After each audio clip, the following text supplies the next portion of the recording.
నీ గుణమొకటేనా కులమని అంటావు, మమతా సమతా మానవతేనా మతమని అంటావు, మమతా సమతా మానవతేనా మతమని అంటావు.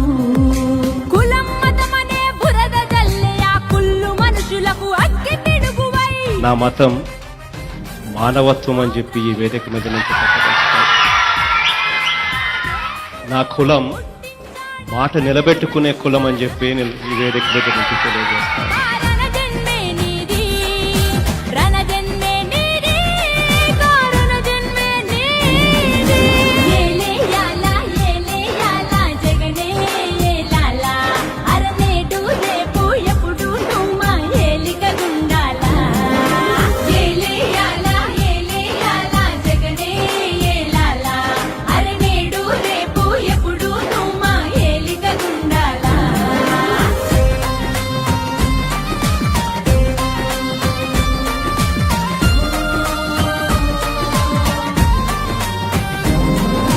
వెన్నుపోటుతో గద్దెనెక్కిన సీఎం నువ్వు కావయ్యా, గుండె గుండెనో దాచి గెలిచిన ముఖ్యమంత్రి నీవయ్యా, గుండె గుండెనో దాచి గెలిచిన